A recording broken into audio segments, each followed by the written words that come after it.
મંત્રીશ્રીઓ, આરોગ્ય મંત્રી શ્રી નીતિનભાઈ, શિક્ષણ મંત્રી શ્રી ભૂપેન્દ્રસિંહભાઈ, આદિજાતિ કલ્યાણ મંત્રી શ્રી મંગુભાઈ, આરોગ્ય મંત્રી શંકરભાઈ ચૌધરી, કાયદા મંત્રી પ્રદીપસિંહજી, યુવક સેવા એક બાળકની કાળજી કેટલા પરિમાણમાં લઈ શકાય અને લેવી જોઈએ એ સંબંધિત બતાવવા માટે આ કાર્યક્રમ છે। દરેક જિલ્લા આંગણવાડી અને પ્રાથમિક શાળાઓની અંદર બાળકો પણ છે, શિક્ષક મિત્રો પણ છે, આરોગ્ય વિભાગના સૌ અધિકારી શ્રી ડોક્ટર પણ ખૂબ સારા આવ્યા છે।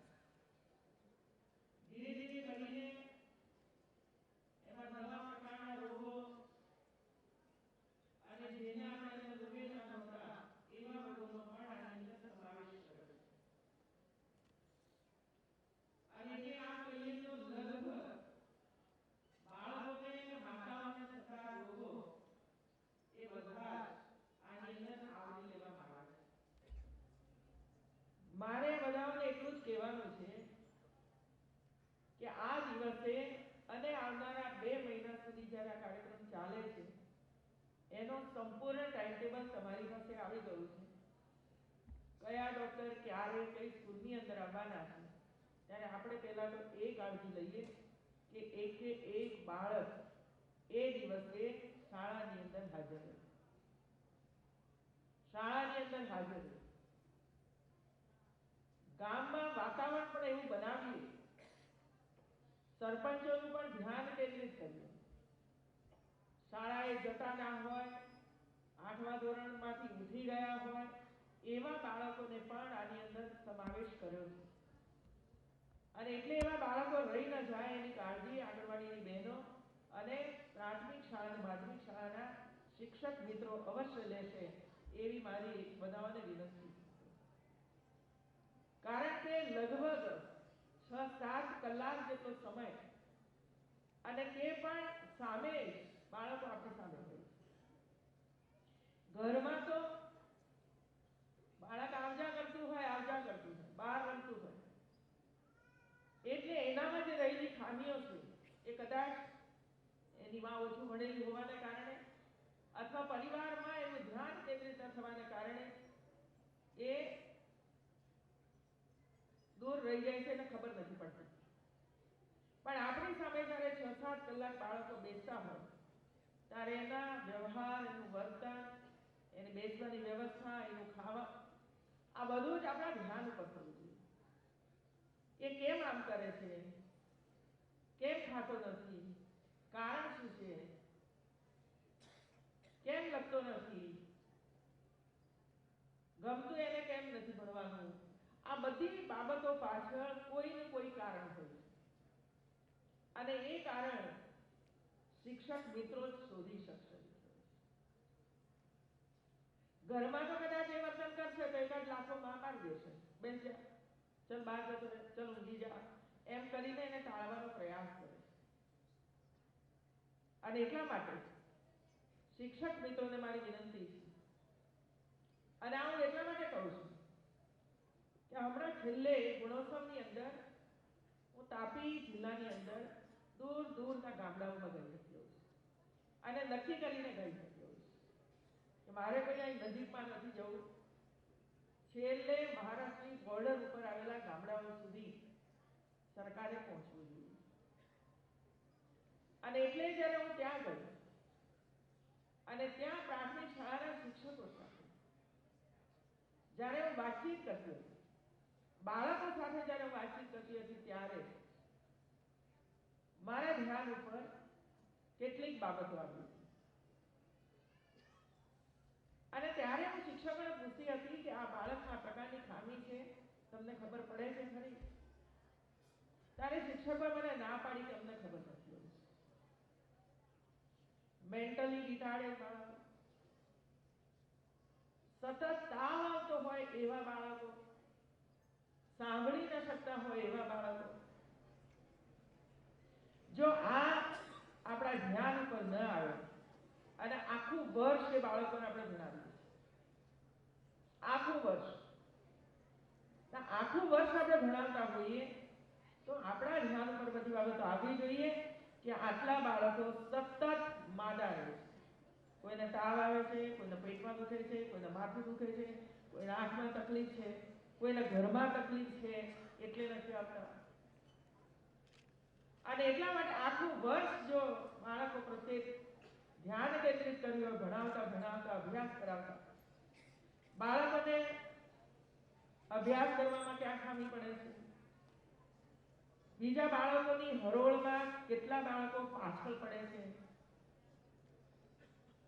આ બધું ધ્યાન જો શિક્ષક મિત્રો રાખશે તો એમાંથી અંદાજ આપણને આવશે કે આટલા બાળકો જ્યારે પણ શાળાનો કાર્યક્રમ આવે ત્યારે બાળકોને અમે જ રજૂઆત કરશું કે અમારી શાળાની અંદર આટલા બાળકોને આટલી તકલીફ છે. એનું કારણ એ છે મિત્રો કે બાળકને ખબર નથી પડતી કે મને શું થાય છે, એના લક્ષણોની એને ખબર નથી પડતી. અને એટલે જ્યારે ડોક્ટર એને તપાસવા માટે આવે છે ત્યારે ડોક્ટર એને તપાસવા માટેનો એને કયા પ્રકારનો રોગ છે એ સમજવાની કોશિશ કરે છે, પણ જ્યાં સુધી બાળક પોતે પોતાને શું થઈ રહ્યું છે એ જો સ્પષ્ટપણે ડોક્ટરને નહીં કહે તો ડોક્ટર પણ નહીં સમજી શકે કે બાળકમાં કયા પ્રકારની ખામી છે અને એને શું થયું છે. એ તો બોલ દે અથવા તો ખોટું બોલશે તો એ પ્રકારની ટ્રીટમેન્ટ થશે મિત્રો.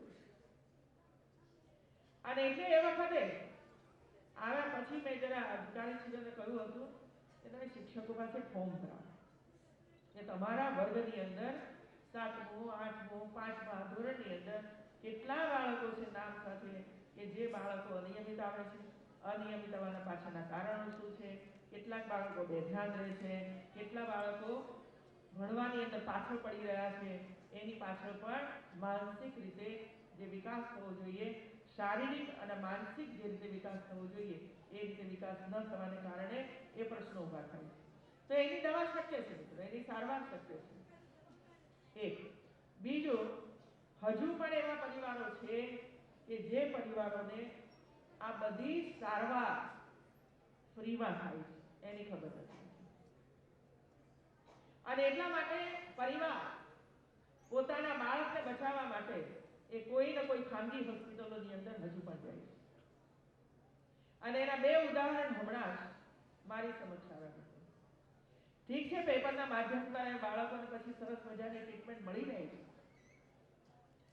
વડોદરાની અંદર એક નાની 10 વર્ષની એક દીકરીને હાર્ટનો પ્રોબ્લેમ હોય અને શિક્ષકને ખબર ન હોય. આરોગ્ય કાર્યક્રમ આવ્યો હશે મિત્રો એવો સમય, પણ પરિવારને ખબર નહીં. અને એટલા માટે પરિવાર પોતાની દીકરીનું ઓપરેશન કરાવવા માટે પૈસા ભેગા કરે. સુથાર પરિવાર હતો, સુથારીનું કામ કરતો પરિવાર. બીજી એક હોસ્પિટલની અંદર સારામાં સારી સારવાર લીધી અને પછી બિલ ન ભરી શકે પ્રાઇવેટ હોસ્પિટલનું.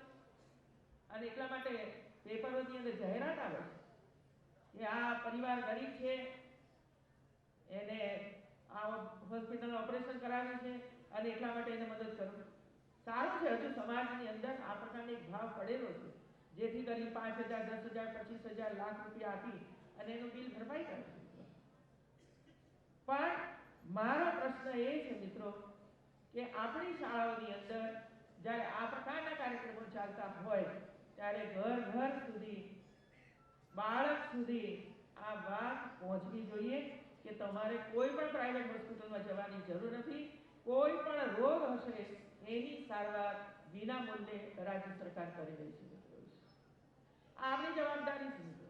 અને એટલા માટે અત્યારે મેં અમારા મંત્રી શ્રી ભૂપેન્દ્રસિંહ અને નીતિનભાઈને પણ કહું છું અને આરોગ્ય વિભાગને પણ કહું છું, વિદ્યાર્થીઓ અને માતાઓ એમના માટે રાજ્ય સરકારની કેટલી યોજનાઓ છે, આ બધાની સારવાર ક્યાં ક્યાં થઈ રહી છે, કઈ રીતે થઈ રહી છે, એની તમામ વિગતો સાથેની એક નાની બુકલેટ આપણે તૈયાર કરી હોય છે.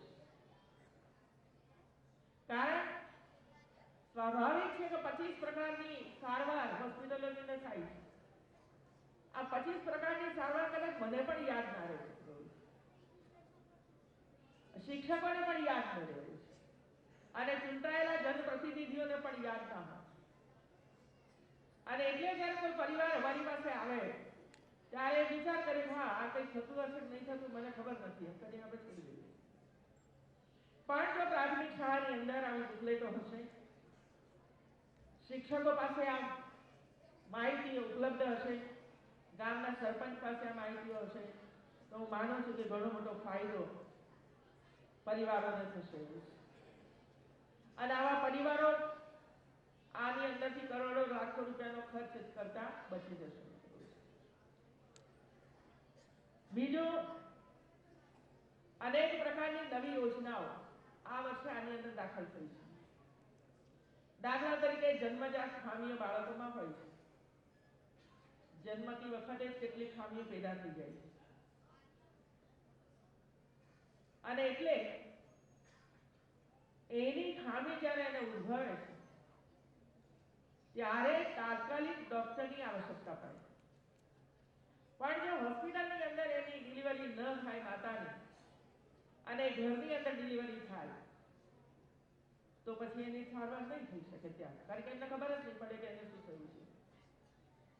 અને એટલે આપણો જે અભિયાન ચાલ્યું ઇન્સ્ટિટ્યુશનલ ડિલિવરી માટે, એમાં 90-95% સુધી તો આપણે પહોંચ્યા છે. પણ હજુ 5%, 2% બહેનોની ડિલિવરી હોસ્પિટલમાં થતી નથી. અને હોસ્પિટલમાં નહીં થવાને કારણે એવા બાળકો જન્મે કે જે બાળકો ડોક્ટરની સહાય તાત્કાલિક ન પ્રાપ્ત કરી શકે અને એની ખામીઓ કાયમ માટે રહી જાય. અને એટલે આપણા બધાઓની જવાબદારી છે 100% ડિલિવરી હોસ્પિટલમાં થવી જોઈએ. અને જો ત્યાં જ ડોક્ટરની આગળની ડિલિવરી થશે તો એને ગોળ તૂટેલા છે, એ તાળું ચોંટી ગયેલું છે, એ બહેરાશ છે, કે પછી પગમાં કોઈ તકલીફ છે, કે આંખમાં કોઈ તકલીફ છે, આ બધી જ બાબતોની તાત્કાલિક ડોક્ટરને જાણકારી થઈ જાય તો નાનપણમાં જ એની સારવાર થઈ જશે અને બાળક અનેક વિકલાંગતામાંથી બચી જશે. આ એટલી કલ્પના કરો, નીતિનભાઈએ હમણાં આંકડા આપ્યા આપણી સામે, અને આ ઘટના એવી છે કે એક દીકરી 22 વર્ષની એક કન્યા મારી પાસે આવેલી, માં સાથે આવી, ભણેલી ગણેલી કન્યા હતી, નોકરી કરતી કન્યા હતી, 15-20 હજાર રૂપિયા કમાતી પણ હતી. પણ આવી એટલે મેં પૂછ્યું કે પ્રશ્ન શું છે, કે બેન તમે મને મદદ કરી શકશો? એટલે મેં કીધું સર્વિસ જોઈએ છે, ભણવાની કોઈ મદદ જોઈએ છે. તો કે ના, એ તો બધું મારી પાસે છે. તો પછી શાની મદદ જોઈએ છે? આપ ગંભીરતા પૂર્વક સાંભળજો. એણે મને એટલું જ કહ્યું કે મારે અભ્યાસ મારો પૂરો થઈ ગયો છે, ભણી લીધું છે, સર્વિસ પણ કરું છું, પણ મને મારી ઉંમર લગ્નની થઈ છે, મારી ઈચ્છા છે કે લગ્ન કરવાની, પણ કોઈ મને પસંદ નથી કરતું. આ એની વ્યથા હતી, એનું કારણ સાચું હતું. એનું એક જ કારણ હતું મિત્રો, કે જ્યારે જન્મી હશે ત્યારે એનો હોઠ ઉપર કાપો પડેલો હશે. એની માતાને મેં પૂછ્યું કે જન્મી તારે કે મેં જન્મી ત્યારે તો એક નાનો દોરા જેવો કાપો હતો, અમને એમ બધું પુરાઈ જશે, મોટી થતી જશે, પણ એ કાપો પુરાયો નહીં. જેમ જેમ એનો વિકાસ થતો ગયો એમ કાપો મોટો થતો ગયો અને આમ કરીને આમ એના દાંત ખુલ્લા થતો ગયો અને આવો એક વિકૃત ચહેરો એનો દેખાય. કયો છોકરો એને પસંદ કરવાનો હતો? એવા છોકરાની પણ એવી પરિસ્થિતિ હોય. હવે એક નાની સરખી ભૂલને કારણે આખી જિંદગી શોષવાનો વારો આવે છે. અને એટલે આ ચર્ચા અમારી વચ્ચે થઈ હતી કે આને આપણે ન લઈ શકીએ, તાળું ચોંટેલું હોય છે, આ બધી સારવારને આપણે કેટલો ખર્ચ થશે? નહીવત ખર્ચ થાય છે. અને એટલે એ સેવા શરૂ કરી આરોગ્ય વિભાગને. હું અભિનંદન આપું છું નીતિનભાઈ અને આખી ટીમને એમણે આ સારવાર કરવાની શરૂઆત કરવી પડી. અને એવા બાળકોના ફોટા પણ મેં કહ્યું કે તમે જરા પેપરમાં વગેરે આપો, જેથી કરીને લોકોને ખબર પડે કે આવા ઓપરેશનો પણ રાજ્ય સરકાર કરે છે. એક નાની સરખી ભૂલને કારણે આખી જિંદગી કેવી વ્યક્તિની બરબાદ થાય છે એ આના ઉપરથી આપણને અંદાજ આવે. અને એવા બાળકો જ્યારે શાળામાં ભણતા હોય, હાઈસ્કૂલમાં ભણતા હોય, ત્યારે એમની સ્થિતિ બીજા બાળકોને આગળ કેવી હશે? બાળકો એને કઈ રીતે જોતા હશે? બાળકો એને કઈ રીતે બોલાવતા હશે? બાળકો એને કઈ રીતે બોલાવતા હશે? અને એ પ્રકારનું જ્યારે વર્તન શાળામાં થતું હશે ત્યારે બાળક શું અનુભવ કરતો હશે, શું વિચારતો હશે? એવી રીતે પણ પહેલા આપણે એનો વિચાર નહોતા કરતા. પગ વળેલા હોય અંદરના ભાગમાં, પાવલું બરાબર ન હોય, ત્રાસું હોય, તો હવે આ બધું જ્યારે શક્ય છે ત્યારે બાળકોને વિકલાંગતામાંથી પણ બહાર કાઢવા જોઈએ. ઠીક છે, આપણે કાર્યક્રમો કરીએ કે અપંગ બાળકોને એક ફૂટ આપો, આ આપો, સાયકલ આપો, પરંતુ જો જન્મથી એની આ ખામીને આપણે નિવારી શકતા હોઈએ તો પહેલો જ પ્રયાસ કરવો જોઈએ અને એના માટેનો જે કોઈ ખર્ચ થાય તે ખર્ચ રાજ્ય સરકારે ઉઠાવવો જોઈએ. અને હું માનું છું મિત્રો કે જે રીતે બાળકોના પગના ઓપરેશનો થઈ રહ્યા છે અને જે રીતે બાળકો અમારી સમક્ષ ઓપરેશન પછી જે ચાલતા હતા, દોડતા હતા, એ જોઈને અમને આનંદ થયો કે આ બાળકો તો કમસે કમ વિકલાંગતામાંથી બહાર બચી ગયા. હવે એમની જિંદગી આપણા જેવી બની ગઈ છે. તો આવા ઘણી બધી સારવાર જ્યારે શાળાઓની અંદર અપાઈ રહી છે, હોસ્પિટલોની અંદર અપાઈ રહી છે, ત્યારે શરૂઆત ત્યાંથી થવી જોઈએ કે બાળકનો જન્મ એ હોસ્પિટલમાં થાય. તો અનેક બાળકોને આપણે બચાવી શકીશું. બીજું, સગર્ભા માતાઓ તરફ ધ્યાન અપાય. કારણ કે બીજી ખામી ડિફિશિયન્સીની પણ છે, ખામીઓ છે ખોરાકની વગેરે. આયર્નની ખામી હોય, કેલ્શિયમની ખામી હોય, હિમોગ્લોબિનની ખામી હોય, લોહીની અંદર અમુક તત્વો જ ન હોય, ખોરાકની ખામી હોય, પૂરતા પ્રમાણમાં પોષક આહાર પ્રાપ્ત ન થતો હોય, એને કારણે પણ ખામીયુક્ત બાળકો અને આવા માલ ન્યુટ્રિશન વાળા કુપોષિત બાળકો જન્મે છે. અને એટલે આ વર્ષે આપણે પ્રયાસ કર્યો, આંગણવાડીના 42 લાખ બાળકોનું સ્ક્રીનિંગ કરવામાં આવ્યું અને એમાંથી કુપોષિત બાળકો અને આ પ્રકારની ખામીવાળા બાળકોને રાજ્ય સરકારે શોધ્યા અને એ જેવા બાળકો કુપોષિત નીકળ્યા છે બધાની અદ્યતન સારવાર હોસ્પિટલોની અંદર થઈ રહી છે. હોસ્પિટલો પણ હવે જે રીતે નવો ઓપ અપાઈ રહ્યો છે, ખુશીની વાત છે મિત્રો. બાળકો હોસ્પિટલોની અંદર હોય અને એની અંદર કોઈ વ્યવસ્થા જ ન હોય, આખો દિવસ બાળકને પોતાનો રોગ, એને જે પેઇન થતું હોય એ જ એને યાદ આવ્યા કરે છે. અને એટલે એવા બાળકોને રમતગમતના સાધનો, એને જે કંઈ ખાવું હોય ખાઈ શકે ત્યાં એને એવા કોર્નરો આપવા જોઈએ. તો હું જ્યારે 2-3 હોસ્પિટલોની અંદર ગઈ ત્યારે બાળકોનો વોર્ડ આખો જ અલગ બનાવ્યો, આખો વોર્ડ. હું એટલા માટે કહું છું કે હવે પછીની જે કંઈ હોસ્પિટલોને આપણે બનાવીએ એને આ રીતે બનાવશો તો વધારે ફાયદો થશે. અંદર બેસતા તમને એમ લાગે કે આ બાળકો માટેનો બોર્ડ નથી, પરંતુ કોઈ સારા બાલ મંદિરની અંદર આપણે પ્રવેશ કરી રહ્યા છીએ. સારા બાલ મંદિરની અંદર આપણે પ્રવેશ કરી રહ્યા છીએ. ઓપરેશન થઈ જાય, બાળકને હરવું ફરવું હોય, પથારીમાંથી ઊભા થઈને નીચે કંઈ બેસવું હોય, આપણે પણ માંદા પડીએ તો આપણને પણ ઈચ્છા થાય છે કે પથારી છોડી જરા ખુરશીમાં બેસીએ, જરા બારી આગળ જઈને ઊભા રહીએ, બહારના દ્રશ્યો જોઈએ, કારણ કે માણસ એનું પેઇન ભૂલી શકે છે. તો એના માટે નાની નાની સરસ મજાની ખુરશીઓ ખરીદી છે, કોર્નર રાખ્યા છે કે જેની અંદર બધા જ પ્રકારના રમકડા બાળક રમી શકે, જ્યાં એને જવું હોય ત્યાં ફેરવવું હોય એ ફેરવી શકે. તો રમત રમતું હોય તો એને અડધો કલાક પોતે પોતાનું દુઃખ ભૂલી જાય છે. માં પણ જરા ફ્રી રહે તો એને પણ સાચવી શકે એવું છે. એને એના પોષણ માટે જે જોઈએ તે ફ્રૂટ જોઈએ, પછી સિંગદાણા જોઈએ, ગોળ જોઈએ, ચોકલેટ જોઈએ, આ બધી જ બાબતોને ત્યાં મૂકવામાં આવી છે.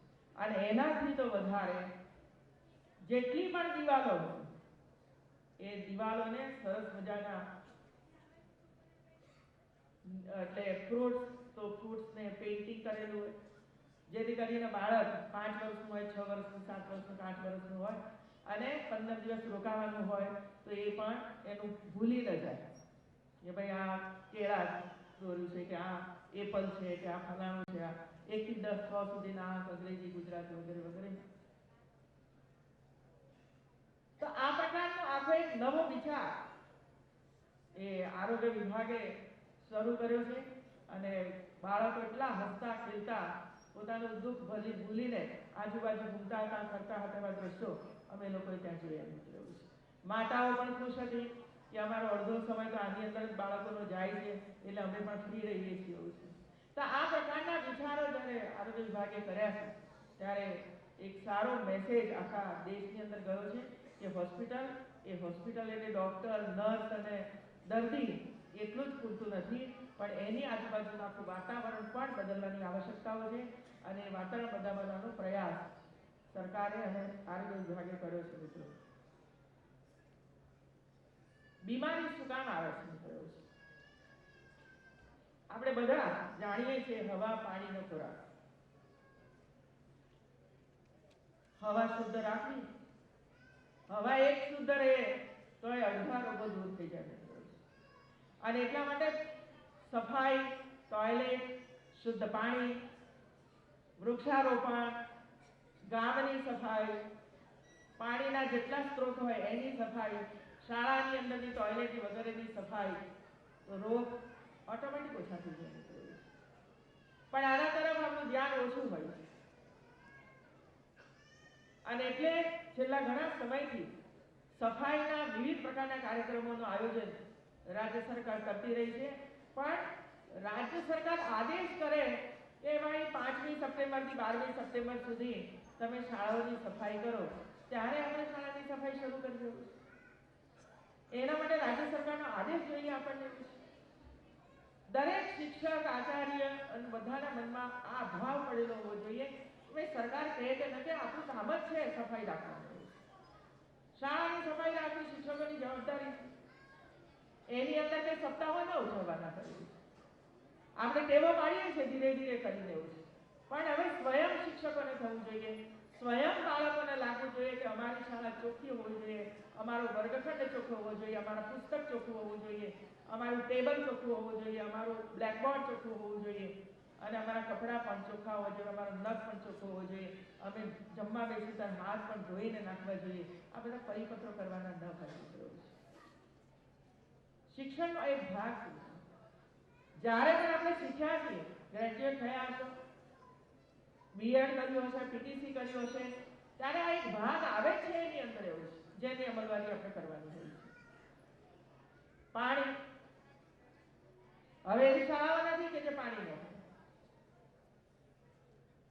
આંગણવાડી અને પ્રાથમિક શાળાઓની અંદર રસોઈ કરવા માટે પહેલા લાકડા અને કોલસા બધું વપરાતું હતું. ધુમાડાને કારણે આંખો બગડતી હતી. હવે એની અંદર આપણે બદલ કરી દીધો છે. ગેસ સપ્લાય કરી દીધો.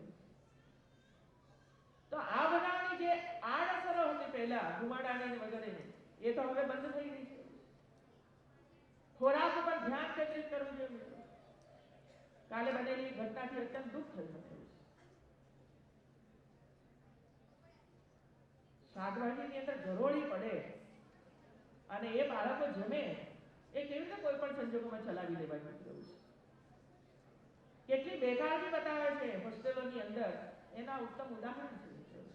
શા માટે એક ઘટના પણ બનવી, ભલે 500,000 હોસ્ટેલો છે, એમાંથી એક પણ હોસ્ટેલમાં આવું નથી બન્યું, પણ આપણે એટલા સજાગ હોવા જોઈએ, કોઈ અધિકારી ત્યાં ઉપસ્થિત ન હોય. આવું તો કેવી રીતે ચલાવી લેવાય છે. અને એટલે ખોરાક પ્રત્યે એટલી જ કાળજી રાખવાની જોઈએ. સામૂહિક બાળકો જ્યારે ભોજન કરતા હોય ત્યારે એના ઉપર વિશેષ કાળજી, એનો સ્ટોર રૂમ, બહારથી આવતો ઘઉં કે વગેરે એની ચોખ્ખાઈ, એની સ્વચ્છતા, એ બધા ઉપર કાળજી પ્રાથમિક શાળા હોય તો શિક્ષકોએ લેવી જોઈએ, અને આંગણવાડી હોય તો આંગણવાડીની બહેનોએ લેવી જોઈએ, અને હોસ્ટેલો હોય તો હોસ્ટેલના રેક્ટરે લેવી જોઈએ. આ સ્પેસિફિક દરેકની જવાબદારી છે, એટલે જવાબદારીપૂર્વક આપણે બધાએ કામ કરવું પડે.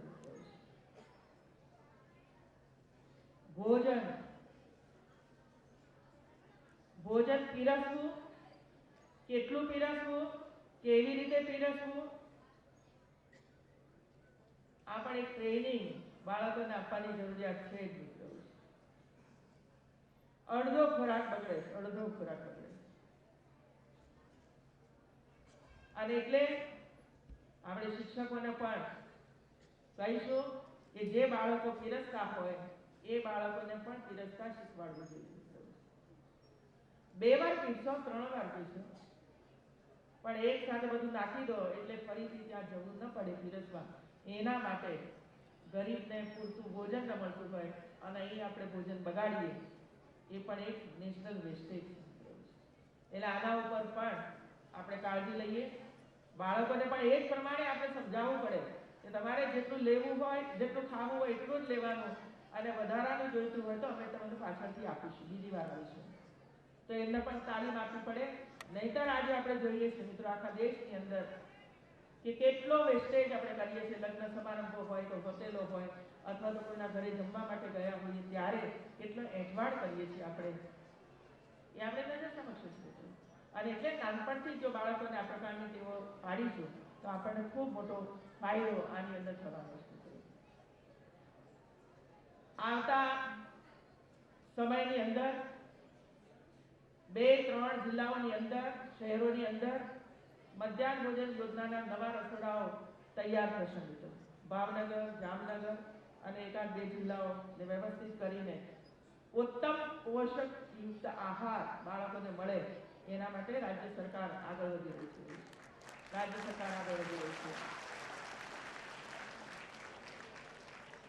આજનો આ કાર્યક્રમ એના ઉપર બધા જ કાળજી લઈએ. શિક્ષકો કાળજી લે, આચાર્ય કાળજી લે, વાલીઓ કાળજી લે,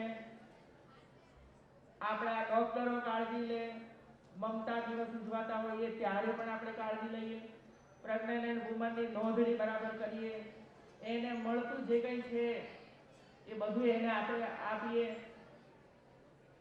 કન્સ્ટ્રક્શન ક્ષેત્રની અંદર કામ કરતી મહિલાઓને પણ આપણે આની જોડી છે, એમને પણ હવે 6,000 રૂપિયા પ્રેગ્નન્ટ વુમનને આપવાનો પણ આપણે નિર્ણય લીધો છે કે ક્યાંક બાંધકામની અંદર કામ કરતી હોય બહેનો 5મા માળે ઈંટો ઉપાડીને જતી હોય અને પ્રેગ્નન્ટ હોય તો એને પણ રાજ્ય સરકાર 6,000 રૂપિયા ક્યાં સુધી પહોંચાડશે એ નિર્ણયો પણ આપણે કર્યા છે મિત્રો. આ બધું સમાજ તરફ જવું જોઈએ અને આપણે બધા જ આની અંદર ખૂબ જ પ્રયત્ન કરીએ. બાળક અપંગ ન બની જાય એની પણ કાળજી લઈએ અને આપણી બેકાળજીના કારણે કોઈ બાળકને અન્યાય ન થઈ જાય એની જેટલી ચર્ચા આપણે કરીશું એટલી ઓછી છે. અને બાળક સ્વસ્થ હશે, તંદુરસ્ત હશે તો અભ્યાસ કરવામાં કોઈ પણ પ્રકારની તકલીફ પડવાની નથી.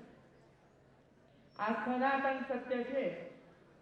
બાળક સ્વસ્થ હોય, કોઈ પણ પ્રકારનો રોગ ન હોય તો એ તમારી પાસે ભણવાનું જ છે ભાઈ, એમાં બીજો કોઈ પ્રયાસ કરવાની જરૂર જ નથી. પણ વિવિધ પ્રકારના રોગની ખામી એની અંદર હોય અને આપણે પ્રયાસ કરીએ તું ભાઈ ગણિત છે, તું વિજ્ઞાન છે, તું અંગ્રેજી છે, તો પછી એના મનમાં ઉતરવાનું નથી. એ હકીકત છે. આપણે જે રીતે મહિલા બાળ કલ્યાણ વિભાગ, શિક્ષણ વિભાગ અને આરોગ્ય વિભાગ આ ત્રણેય ભેગા મળીને ગુજરાતના લગભગ 1.5 કરોડ કરતાં પણ વધારે બાળકોની કાળજી લઈ રહ્યા છીએ. હું માનું છું કે આવતા દિવસોની અંદર ગુજરાતમાંથી કુપોષણ મુક્ત થશે મિત્રો, એવું હું ચોક્કસ માનું છું. અને આપણી સૌની સંયુક્ત જવાબદારી છે. આપણે બધા જ ભેગા મળીને આપણા બાળકોનું મહામૂલ્ય જીવન બચાવીએ, એને તંદુરસ્ત બનાવીએ અને આજનું બાળક તંદુરસ્ત બનશે તો આવતીકાલની ગુજરાતનો યુવા ધન પણ તંદુરસ્ત થશે અને મન તંદુરસ્ત, તન તંદુરસ્ત તો આખું સમાજ તંદુરસ્ત બનશે મિત્રો. તો આજના પ્રસંગે હું ત્રણેય વિભાગોને ખૂબ ખૂબ અભિનંદન આપું છું કે આપણે બધા જ ભેગા મળીને એક પણ બાળક રહી ન જાય એનો સંકલ્પ કરીએ અને આગળ વધીએ. જય જય ગરીબ ગુજરાત, જય જય ગરીબ ગુજરાત. આભાર.